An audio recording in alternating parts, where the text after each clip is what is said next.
Bismillahirrahmanirrahim. Alhamdulillahirabbil alamin. Wassallallahu wasallam ala sayyidina Muhammad wa ala alihi wa sahbihi ajma'in. Rabbi yassir wa la tu'assir. Rabbi tammim bi khair.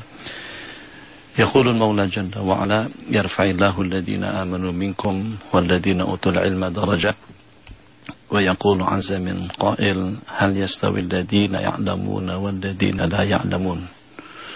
Wa yaqulu jalla wa ala innama yakhshallaha min ibadihi ulama. Ucapan selamat kepada para pendengar yang budiman di mana saja Anda berada. Tajuk perbincangan kita pada pagi hari ini berkenaan tentang kehebatan, kemuliaan dan keilmuan daripada ulama-ulama kita dahulu. Kalau kita melihat daripada beberapa rangkaian ayat dan hadis dan juga daripada ucapan dan penghargaan daripada para ulama terhadap para alim ulama, tentu daripada zaman ke zaman, daripada waktu ke waktu, mereka lah yang patut dan juga yang layak untuk mendapatkan penghormatan dan penghargaan yang telah disebutkan daripada beberapa rangkaian ayat dan hadis. Sebagaimana dengan 3 rangkaian ayat yang telah saya sebutkan tadi, innama yakhshallaha min ibadihil ulama, yarfa'illahu alladhina amanu minkum, Allah telah mengangkat martabat derajat orang-orang yang beriman daripada kalian, walladhina utul ilma darajat, dan juga dengan orang-orang yang diberikan ilmu pengetahuan dengan beberapa derajat.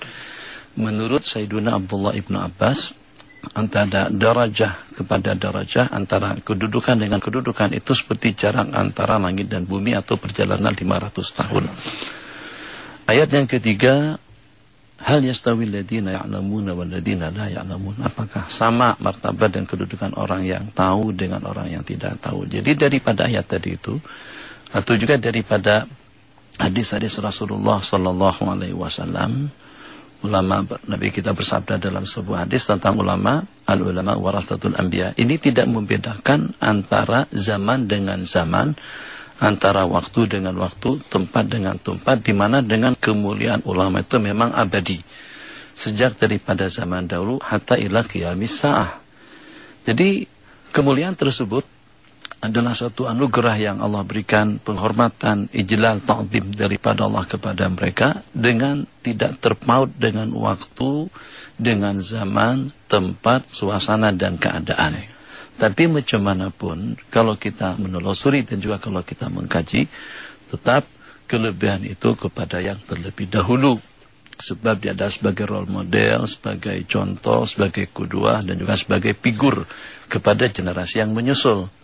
Mungkin itu diantara daripada hikmat kenapa dengan baginda, atau dalam satu lantunan hadis, menceritakan tentang semulia-mulia zaman. Itulah zamannya baginda, kemudian yang berikutnya, kemudian yang berikutnya.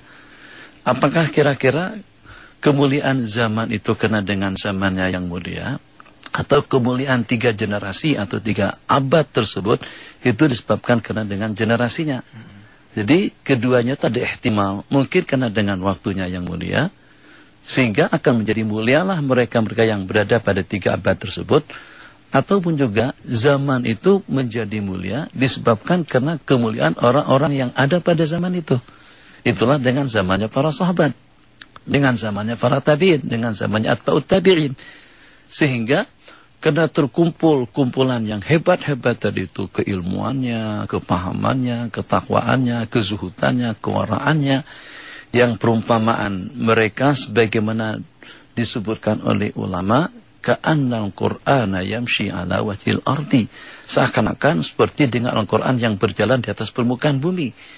Jadi satu persatu daripada atas sampai ke bawah, pergerakannya mereka, ucapannya mereka, kehidupannya mereka, pergaulannya mereka, makan minumnya mereka, memang betul-betul menerjemahkan isi kandungan yang ada di dalam Al-Quran, dan juga sekaligus menerjemahkan perilaku kehidupan daripada baginda Nabi, yang walaupun untuk memperlihatkan dan menerjemahkan tentang kehidupan baginda Nabi itu tidak akan mungkin dapat diterjemahkan oleh 2, 3, 4 orang, karena dengan kesempurnaan yang sempurna itu harus orang-orang yang sempurna yang dapat menerjemahkannya.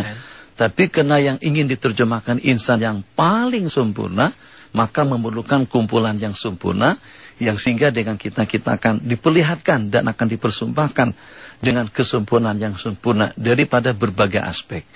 Itulah peranan ulama kita dahulu.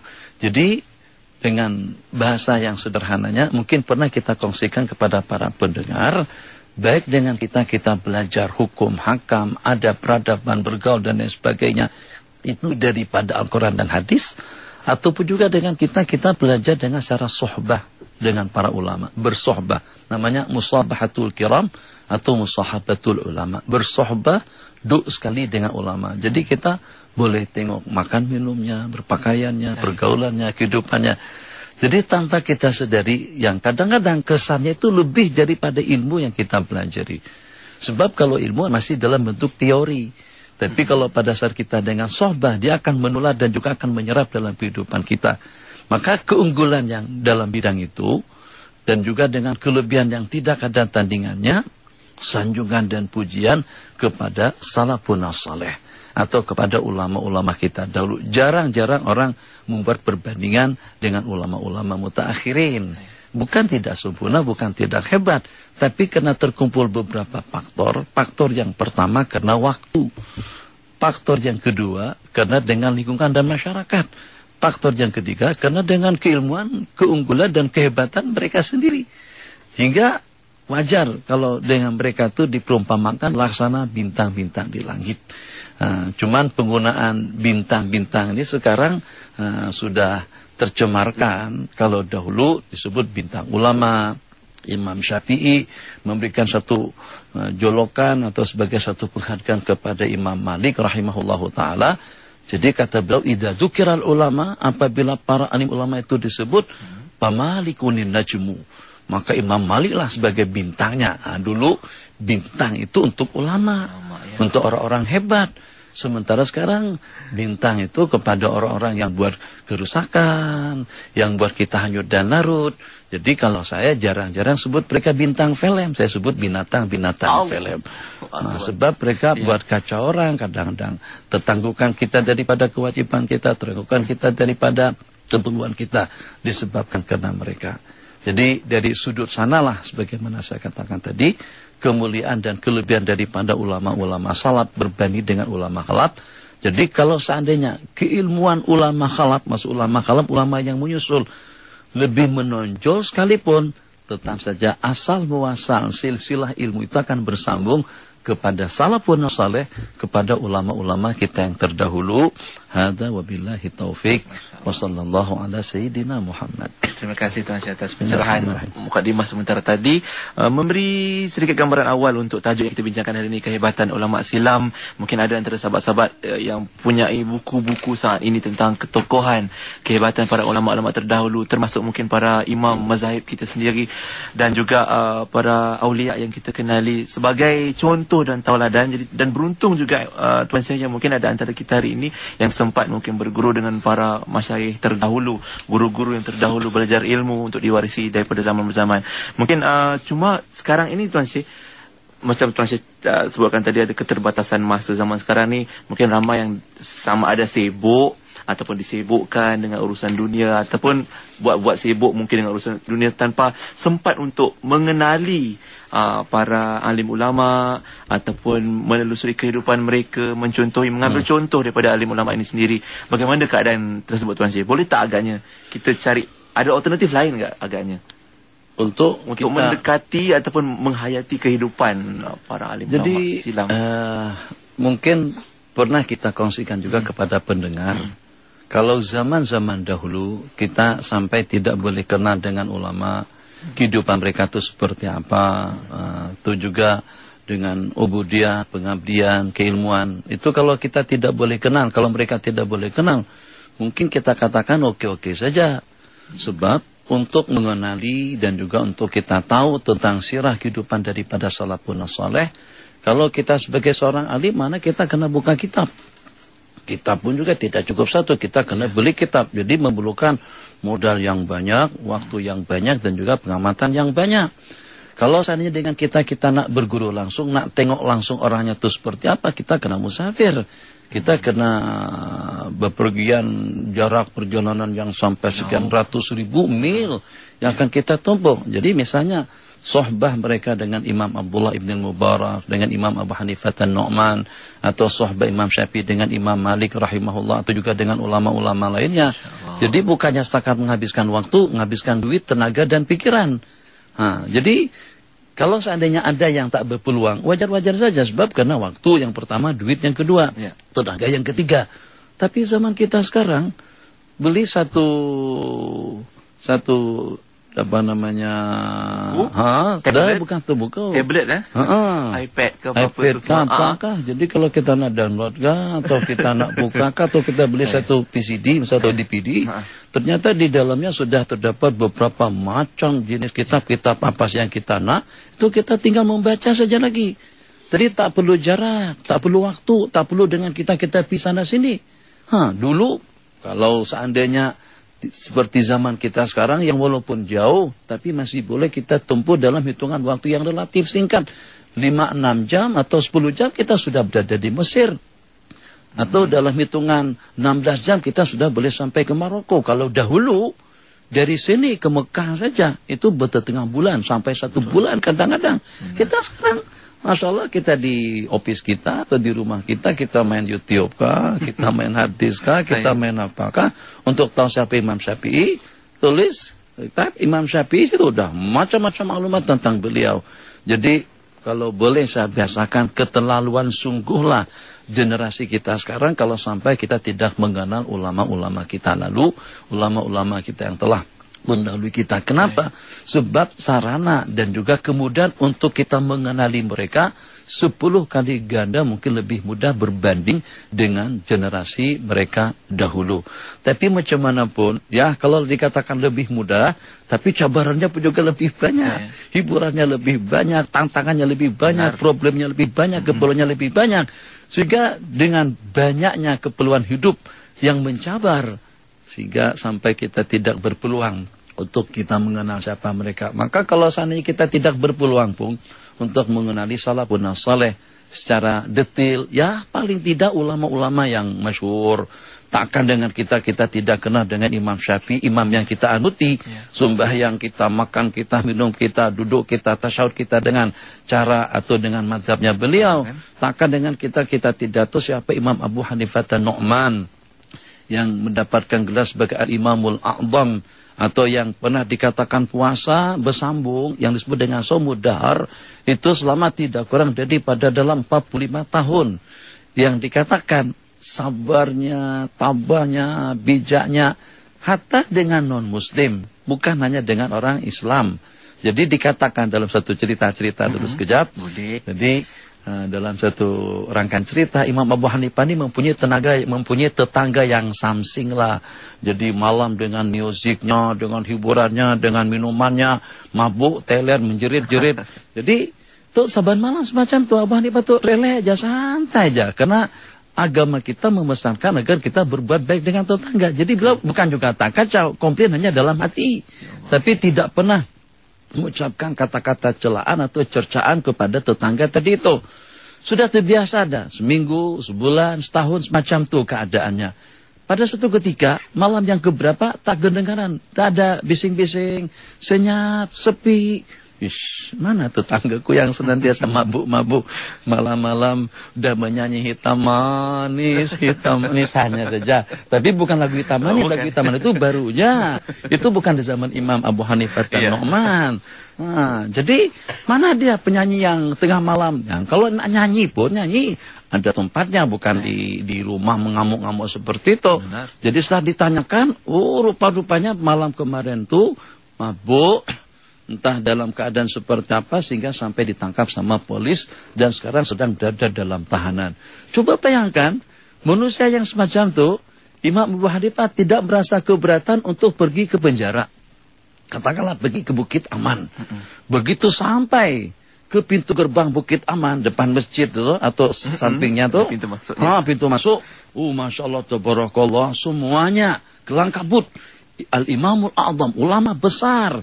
Itu suatu yang tidak boleh dikhayalkan kalau dengan ulama sehebat Imam Abu Hanifah datang ke penjara. Ini suatu kehormatan, ini suatu kemuliaan. Ada apa Tuan Guru? Kata Tuan Guru, kalian ini keterlaluan betul. Keterlaluan sungguh kalau sampai tegamak kalau sampai tegamak nak menangkap atau juga memasukkan penjara seorang tetanggaku, seseorang daripada tetanggaku. Siapa Tuan Guru? Fulan bin Fulan. Masya Allah, tabarakallah. Ketua penjara tadi itu seronoknya karena boleh tolong dan juga boleh bantu Imam Abu Hanifah An-Nu'man, yang sehingga si tahanan tadi itu dikeluarkan dan dibebaskan, dan itu menjadi asbab hidayah sehingga dengan tetangga beliau masuk Islam. Kita kalau pada saat sepi, alhamdulillah, tidak kedengaran lagi suara yang mengganggu kestabilan ibadahku. Pada muka, rasain situ. Kan begitu bahasa kita kalau tetangga atau orang yang berbuat jahat kepada kita ditimpa dengan musibah semacam itu. Imam Abu Hanifah An-Nu'man tidak seperti itu. Takkan dengan kita juga tidak mengenal sumpah Imam Ahmad bin Hanbal yang menghafaz hadis Rasulullah tidak kurang daripada dalam 1 juta hadis Rasul Sallallahu Alaihi Wasallam, yang bergelar Imamus Sunnah, Imam Syafi'i Nasirus Sunnah, Imam Abu Hanifah Al-Imamul A'zam, Imam Malik Imam Darul Hijrah. Paling tidak ambil peluang supaya tergugah hati kita. Ya paling tidaknya itu seperti apa? Paling tidaknya agar dengan kita boleh mendambakan rasa mahabbah dan cinta kita kepada salafun saleh, dan juga secara khusus kepada a'immatul madzahib, dan lebih hebat lagi kalau kepada para sahabat Nabi, sebab mereka nanti yang memainkan peranan pada hari kiamat. Mereka yang mendapatkan kemuliaan dan anugerah daripada Allah. Kan elok saya beberapa kali di sini dan juga di sana, kalau pada saat kita ada kenalan dengan seseorang, senang. Jadi pada suatu ketika mungkin dengan Encik Jenderal kita di Kedah, itu dengan Ketua Polis Negeri Kedah, pada beberapa hari yang lalu saya bersama beliau di masjid. Tak apa saya sebut ucapan beliau. Syekh, kata beliau, kalau nak mandu laju pun dalam kota tak kisah. Nanti kalau polis sama nanti saya selesai. Tahu nama saya. Itu kan baru karena kenal dengan seseorang saja. Udah begitu mudah urusan kita. Alhamdulillah kita mendapatkan layanan yang lebih istimewa. Cuma nanti pada hari kiamat yang dengan kita sangat-sangat mengharapkan bantuan dan pertolongan daripada orang-orang yang diberikan hak untuk memberikan syafaat, wewenang untuk memberikan syafaat.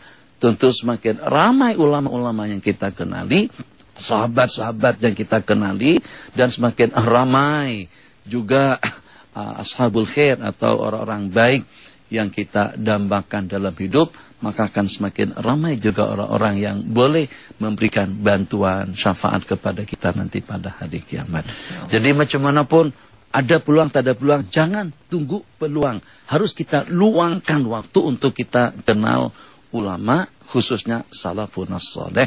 Hadza wabillahi. Masya Allah. Konti pun ada sahabat kita, Izzuddin dari Kuching. Izzuddin Masya Allah, jauh datang tu. Ahlan wa sahlan kita ucapkan. Izzuddin ada soalan nak diajukan pada Fadilatul Syekh. Silakan Izzuddin soalannya. Silakan Izzuddin. Assalamualaikum Tuan Guru Syekh. Assalamualaikum warahmatullahi wabarakatuh. Saya ni seorang pelajar. Jadi soalan saya, bagaimana kita ni sebagai golongan yang masih belajar untuk mencontohi ulama dan mengikuti ulama, serta istiqamah dalam mengikuti ulama. Mencontohi ulama.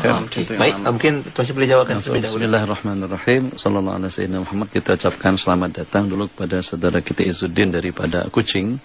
Jadi tadi dikatakan Izzuddin adalah sebagai salah seorang daripada pelajar. Kalau tadinya yang kita permasalahkan kena kesibukan, problem, tantangan hidup, cabaran masa dan lain sebagainya, sehingga sampai dengan kita tidak boleh mengenali ulama-ulama kita dahulu, dan juga sampai dengan kita tidak tahu tentang mereka itu seperti apa. Nah, itu tentunya wajar-wajar saja, karena dengan manusia yang super sibuk tadi itu, Tapi kalau dengan Saudara Izzuddin dan juga dengan Thalabatul Ilm, ini peluang secara 100% dengan mereka. Peluang sangat banyak sekali. Berpeluang keemasan untuk mengenali mereka. Sebab kenapa? Sebab kalau pada saat dengan kita membaca panduan hukum, hakam, nasihat, ilmu daripada Al-Quran dan hadis, bukan itu tidak benar, itu suatu hal yang tidak perlu kita pertengkarkan. Tapi kadang-kadang masih tertanya-tanya, adakah kira-kira orang yang boleh berbuat semacam itu, waraknya semacam itu? Nabi kita bersabda, "Da'ma yaribuka ila ma la yaribuk." Tinggalkan sesuatu yang kau ragukan pada sesuatu yang tidak kau ragui. Adakah orang yang boleh meninggalkan benda-benda syubhat yang sekarang ini yang haram pun orang ambil? Jangankan yang syubhat. Ada satu istilah katanya, jangankan yang halal, yang haram pun susah. Macam yang haram pun sulit untuk kita perolehi. Kalau kita melihat kehidupan daripada salafun saleh dan juga kehidupan daripada ulama, saya ambil contoh misalnya dengan Imam Abu Ishaq Asy-Syirazi. Imam Abu Ishaq Asy-Syirazi ini pernah pada suatu ketika mengimami jamaah di sebuah masjid. Seusai beliau sembahyang berjamaah dan keluar daripada masjid yang berkenaan, mungkin pada waktu beliau nak berbelanjakan, nak bersedekahkan, nak bagikan duit kepada seseorang, itu tak pasti. Cuman yang secara pastinya duit yang ada di poket atau di saku, di kocek, di kocek, yang ada di kocek beliau itu tak ada. Jadi pikir, jangan-jangan duit tadi itu terjatuh di masjid. Maka beliau pun patah balik ke masjid.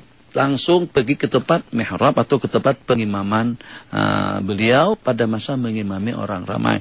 Ternyata di tempat pengimaman tadi itu, di mihrab tadi itu, ada uang 1 dinar. Uang RM-nya kira-kira dalam 750 ringgit untuk nilai 1 dinar tadi itu.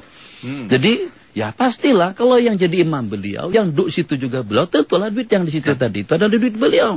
Karena beliau yang kehilangan duit. Tapi begitu sampai ke sana, terlintas dalam hati, pasti itu duit aku. Jangan-jangan duit orang lain. Belum tentu aku tidak dapat memastikan duitku terjatuh di situ. Mungkin terjatuh di jalan, mungkin terjatuh di mana. Jadi kewaraan Imam Abu Ishaq yang Nabi kita kata, tinggalkan suatu hal yang kau ragui. Ini ragu-ragu. Akhirnya beliau tinggalkan. Kita kalau seringgit kita tinggalkan. Kalau 700 tuh subhat apalah subhat sedikit. Tetap juga kita ambil. Jadi kita setelah mendengar cerita-cerita semacam itu, ini bukan setakat teori, ini bukan setakat tunjuk ajar, tapi memang betul-betul ada ulama-ulama yang mempraktikkan dan yang menerjemahkan ajaran agama, sunnah-sunnah Nabi, dan juga dengan kehidupan daripada beliau itu dalam kehidupan mereka sehari-hari. Itu akan memotivasi jiwa kita belajar. Ada Izzuddin orang yang kehilangan telinga, daun telinganya patah. Itu macam mana ceritanya? Ini juga dari kalangan salafun saleh. Jarak yang ditempuh itu beribu-ribu mil. Jalan kaki, suasana salji atau suasana salju yang sejuk. Itu kalau telinga ini tak ditutup, dia akan menjadi batu. Betul. Akan menjadi batu keras, membeku keras.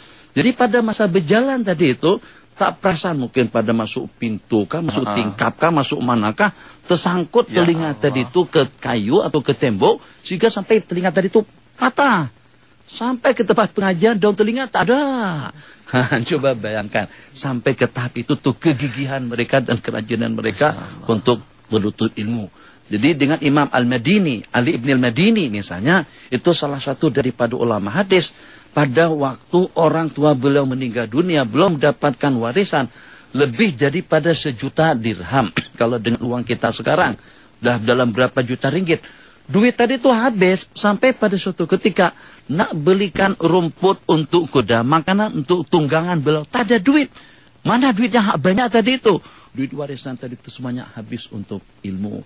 Kita, Masya Allah Tabarak, dibiasiswai, dapat beasiswa daripada sekolah, daripada Yumana, atau daripada Mara, dapat beasiswa pula daripada orang tua.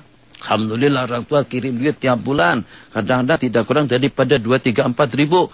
Itu pun malah juga.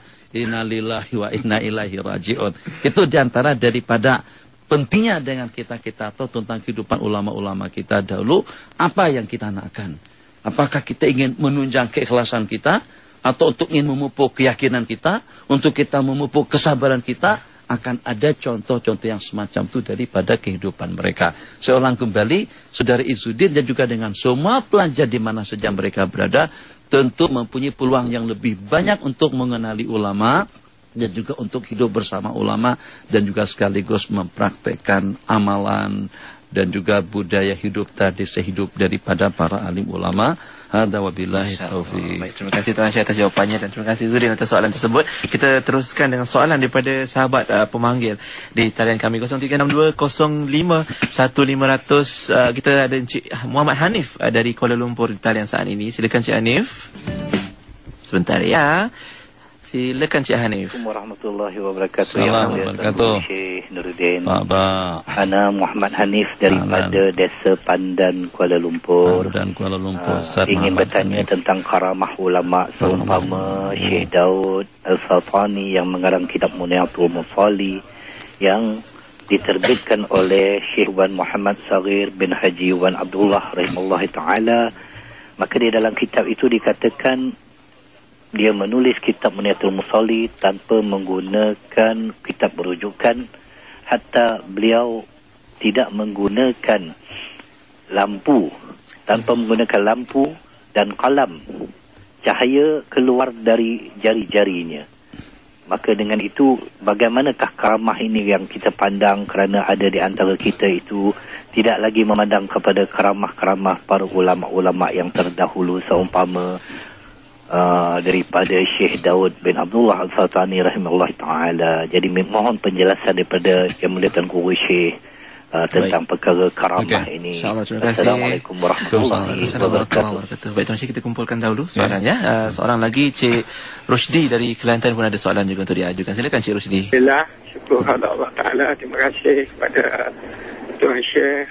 Moga-moga Allah Ta'ala limpahkan rahmat pada Tuan Syekh. Amin ya Rabb. Saya nak tanya pasal keberkatan dalam kita bersama dengan para ulama, para guru-guru yang berdedikasi mendidik, mengasuh, mengenali Allah Subhanahu wa taala. Bagaimana keberkatan yang boleh kita dapati daripada bersama dengan mereka, mujalasah ma'hum. Dalam waktu yang sama, kalau kita lihat kedudukan, kalau yang dahulu-dahulu belajarnya dari sudut ihtiramnya kepada guru berbeza dengan keadaan sekarang.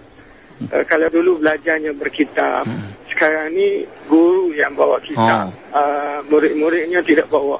Adakah ini juga memberi kesan kepada keberkatan dalam ilmu dan keberkatan dalam mujalasah, dalam kebersamaan kita dengan mereka? Baik, itu soalan mujalasah dan ihtiram pada alim ulama. Kalau boleh satu lagi soalan Tuan Syekh ya, kita kumpulkan insya-Allah.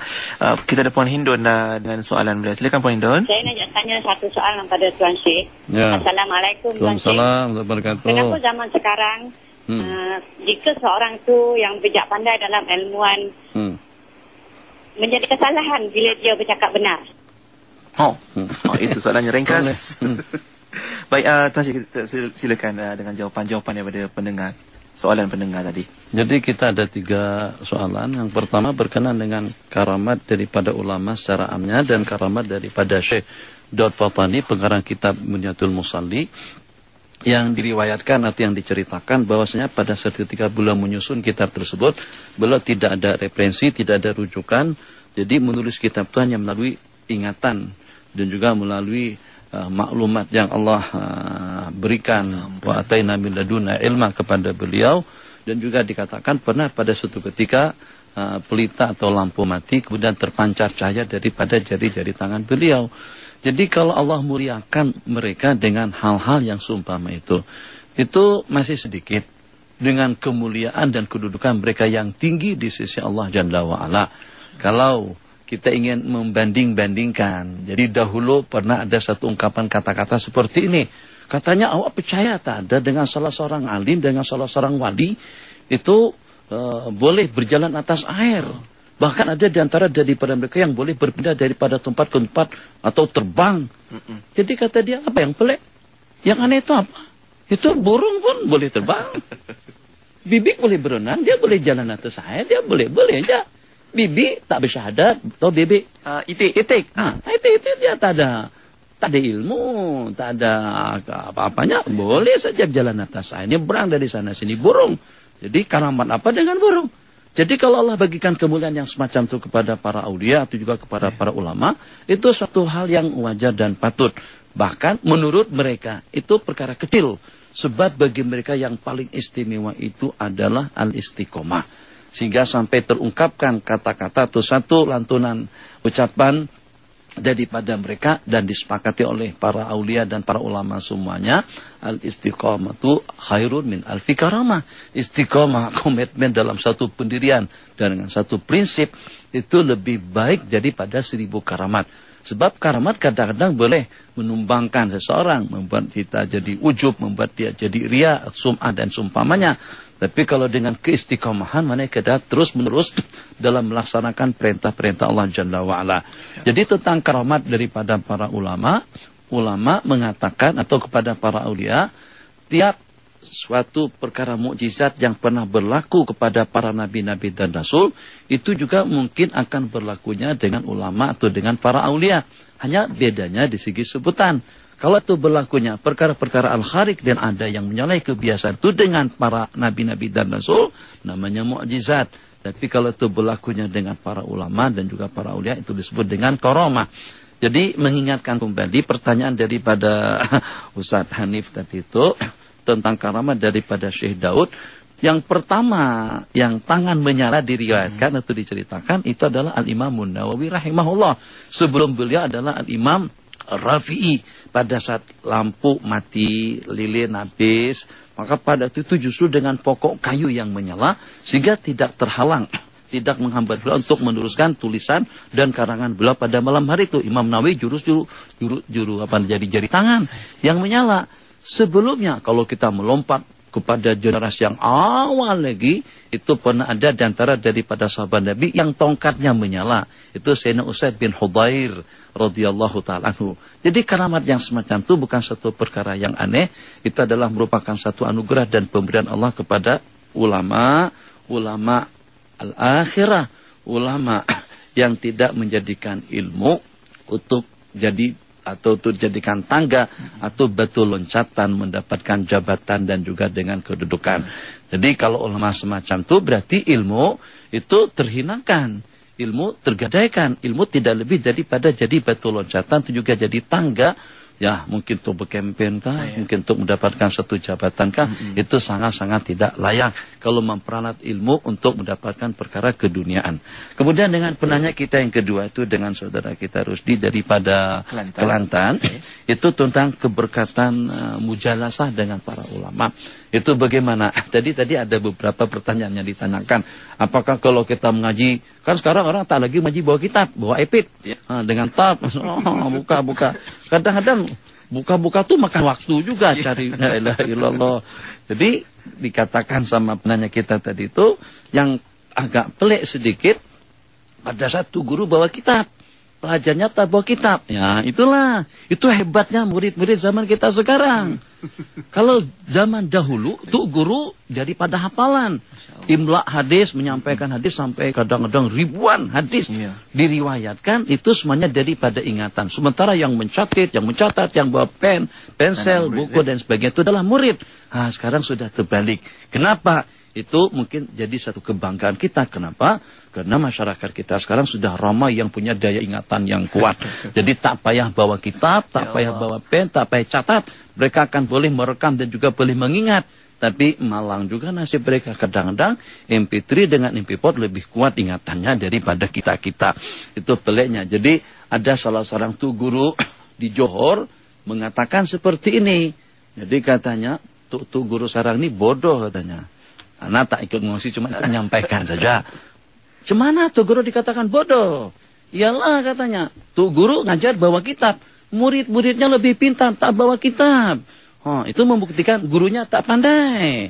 Kalau guru tuh pandai, guru jangan bawa kitab. Sebagaimana murid. Ini muridnya yang sudah pandai, mempunyai daya ingatan yang kuat. Apakah kira-kira karena dengan tidak membawa kitab tadi itu akan kurang kesannya, kurang berkatnya? Ya itu pasti. Tapi macam manapun, sohbah bersama daripada para ulama itu kesannya luar biasa. Sesaat kadang-kadang dengan mereka, itu boleh memotivasi ibadah kita, semangat kita, keyakinan kita, iman kita, kebaikan kita. Sekedar contoh, salah seorang daripada mereka mengatakan, kalau tidak silap, Sayyiduna Abu Musa al-Asy'ari radhiyallahu ta'ala anhu, itu memberikan komentar kepada majlis Sayyidina Abdullah ibni Mas'ud. Apa kata beliau? Sesaat aku duduk di majlis Sayyidina Abdullah bin Mas'ud, sahabat Nabi radhiyallahu ta'ala anhu, itu lebih terkesan dan lebih berarti daripada ibadah 1000 tahun. Maksudnya kesannya kepada keyakinan, kesannya kepada iman.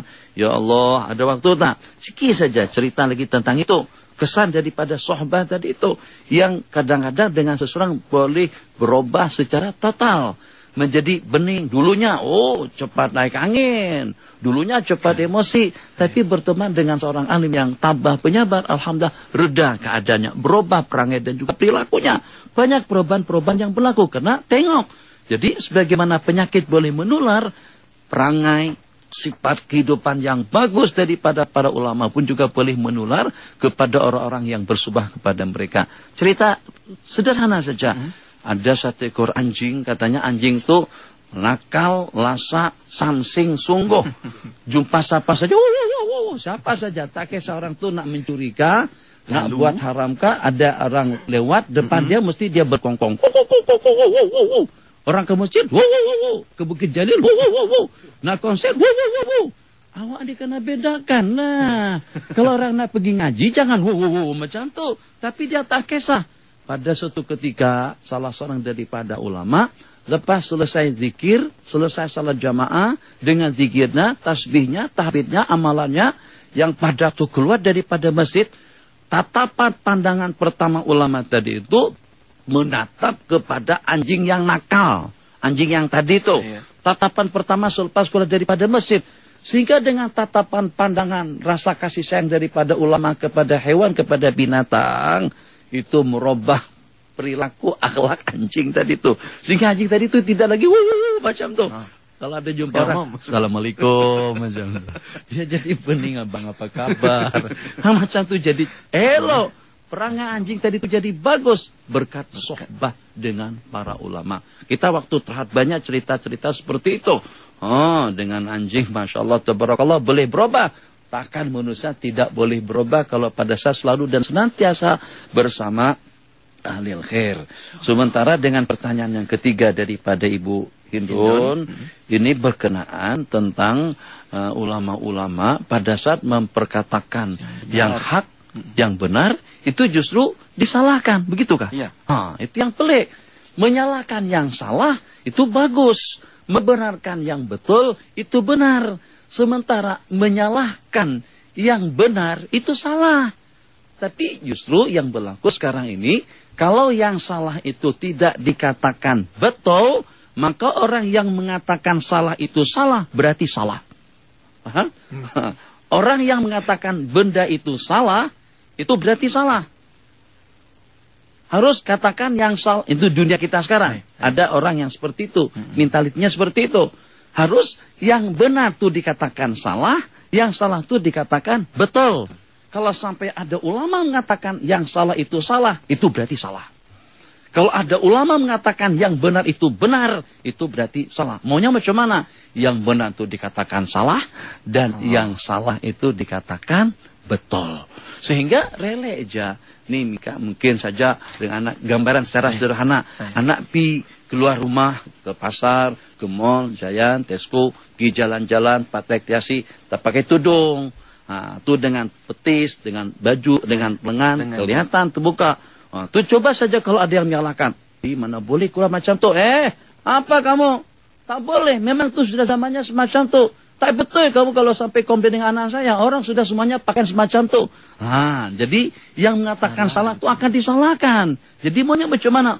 Masya Allah. Atau kalau pada masa setelah makan bersama, terus dengan instrumental, dengan musik, terus bangkit menari, itu juga pada itu bukan dengan mahramnya, dia joget, dia disco bukan dengan mahramnya, dengan mahram pun masalah juga sebenarnya, sebab ini halayak orang ramai. Itu tidak boleh disalahkan. Kalau kita salahkan berarti salah. Ya Allah, jelas-jelas sekarang waktu sembahyang. Jelas-jelas sekarang waktu sudah hampir habis. Kita belum sembahyang lagi. Itu kalau seandainya ada yang komplain, agak-agak kita bilang, nah sembahyang. Sembahyang apaan? Kita habiskan meeting dulu. Kita selesaikan urusan kita dulu. Disalahkan orang yang bercakap betul. Jadi Nabi kita sudah bagi tahukan tentang perkara itu akan terjadi. Nabi kita kata, bagaimana kalau pada saat nanti orang sudah tidak melakukan amar ma'ruf, nahi anil mungkar. Jadi kata para sahabat, mungkinkah berlaku perkara seperti itu? Nabi kita berkata, bahkan lebih daripada itu. Yang pada saat orang sudah tidak melihat perkara mungkar itu mungkar, dan perkara ma'ruf itu ma'ruf. Mungkinkah berlaku perkara semacam itu? Nabi kita bersabda, justru lebih daripada itu. Yang saat ketika perkara mungkar menjadi ma'ruf, dan juga perkara ma'ruf menjadi mungkar. Kalau ada orang yang komitmen, misalnya dengan pakaiannya, apa pakaian seperti Israel, seperti pakailah pakai celana pendek. Ini hari cinta, ini hari mahabbah, ini hari kasih sayang. Apa innalillahi wa ilaihi raji'un. Itu rezeki itu. Udah dapat 2 pasangan aku, 1 pasangan pun tak dapat lagi. Allah bagi karunia lebih sama awak. Kenapa tak diambil? Begitu tuh. La ilaha illallah. Disalahkan kalau seandainya orang itu tidak berbuat salah, dan juga disalahkan kalau pada saat dengan seseorang itu berbuat betul. Itu keadaan zaman kita sekarang. Tapi itu tidak membuat kita berputus asa. Nabi kita berjanji dalam sebuah hadis, la tazalu ta'ifatun min ummati zahirina 'alal haq, senantiasa wujud kumpulan daripada umatku yang berpegang teguh, yang hidup dalam kebenaran sampai pada hari kiamat. Hadza wabillahi taufiq. Maknanya perkara itu sudah dibayangkan sendiri ya Tuan Syekh oleh Rasulullah sallallahu alaihi wasallam. Sudah bayangkan akan berlaku dalam zaman kita, zaman akhir zaman ini. Jadi pertanyaan Ibu Hindun tadi itu cantik, dan itu sudah Nabi kita bayangkan pada saat itu. Jadi sangat-sangat perlu kita pada bersuhbah dengan para alim ulama, kita menelusuri jalan hidup mereka, kerana ulama ini warasatul anbiya. Tidak dapat tidak jalan kehidupan mereka juga turut membawa kita kepada kehidupan baginda Nabi sallallahu alaihi wasallam. Baik Tuan Syekh, kita ada sedikit masa, rasanya kita beri peluang untuk khulasah mungkin pesanan, nasihat daripada Tuan Syekh untuk kami di sini dan juga sahabat-sahabat yang sedang mendengar saat ini di Radio IKIM FM. Bagaimana agaknya kita boleh terus dan berterusan mendekati para alim ulama, apatah lagi menghayati kehidupan para alim ulama terdahulu juga dalam. Jadi pesan singkat saja tapi panjang, singkat tapi panjang. Bagaimana tu? Jadi semuanya, semua orang jangan sampai cemburu kalau saya dengan kita disuruh dan digalakkan untuk bersohbah dengan ulama, mengenali ulama, kehidupannya ulama, ibadahnya ulama, waraknya ulama. Jadi pihak-pihak yang lain, baik itu dengan para menteri-menterinya atau juga dengan pegawai-pegawai kerajaannya, sesiapa saja yang setelah mereka kopratnya tak boleh cemburu kalau dengan kita mengalu-alukan agar dengan kita mengambil peluang masa untuk kita mengenali ulama-ulama salaf secara khusus dan juga bersohbah dengan ulama, sebab untuk kita dapatkan peradaban yang tinggi itu justru juga dengan ulama. Khauf yang tinggi pun juga dengan ulama. Wara yang hebat pun juga dengan ulama. 3 tadi itu saya akan ceritakan secara ringkas dalam setengah menit satu cerita. Jadi tahan panjang-panjang. Coba tengok adabnya ulama. Hatta dengan seekor anjing. Dikatakan bersama sejumlah tidak kurang daripada 400 orang murid. Siapa? Al-Imam Asy-Syairazi, pengarang kitab Al-Muhadzab. Jadi pada masa nak nyebrang jalan, Bang, nak nyebrang titik, nak nyebrang jembatan, maka dengan beliau bersama rombongan murid-murid beliau tadi itu udah menyeberang. Sampai ke pertengahan jembatan, ternyata anjing menyeberang daripada sebelah sananya. Dan ukuran anjing yang nyebrang tadi itu agak lebih banyak daripada jalan atau jarak yang ditumpu oleh Tuk Guru tadi itu. Tuk Guru tadi itu mundur ke belakang untuk bagi laluan kepada anjing. Katanya kita sama-sama punya hak. Kita punya hak untuk menyeberang, anjing pun juga punya hak untuk menyeberang. Tapi karena anjing duluan menyeberang, maka kita persilahkan anjing untuk menyeberang terlebih dahulu. Itu adab yang seperti apa itu? Mengeraikan binatang sampai ke tahap itu. Masya Allah, tabarakallah. Wara. Sudah kita ceritakan tadi, wara salah seorang daripada ulama. Kemudian dengan ibadah, tadi kita sebutkan ibadah juga salah seorang daripada ulama, adab yang tinggi.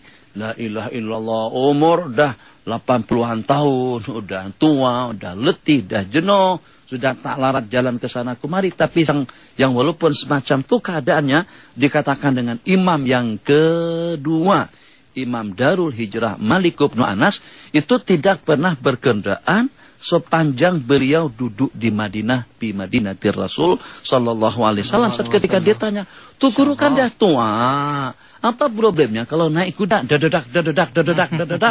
Jadi kata beliau, tidak sopan, tidak layak, tidak patut, tidak wajar dengan aku bertunggangan atau menaiki kudaku, berkuda, berkendaan di atas permukaan bumi yang di bawahnya ada jasad Rasulullah sallallahu alaihi wasallam. Kita bukan melangkah jasad Nabi, bukan pijak jasad beliau jauh, tapi sampai ke tahap itu. Dan dikatakan juga beliau dalam 3 hari itu hanya sekali saja buang air besar, sekali saja masuk ke tandas. Kenapa? Karena terasa sungguh dan malu. Bahkan dikatakan kalau pada tunah buang air, beliau keluar dulu daripada kawasan kota Madinah. Ada di kalangan salafun saleh keluar daripada batas tanah haram. Kenapa? Karena hormat dengan tempat yang mulia. Nah, itu dari mana kita dapat? Daripada kehidupan para ulama. Jadi saya simpulkan, wajib, bukan mustahak saja, wajib dengan kita meluangkan waktu untuk kita tahu tentang kehidupan daripada ulama-ulama kita dahulu, untuk memotivasi dan juga untuk membawa kita kepada kehidupan yang lebih aman, yang lebih sejahtera, yang sehingga dengan kita akan mendapatkan kebaikan yang abadi dunia dan akhirat. Hada wabillahi taufiq.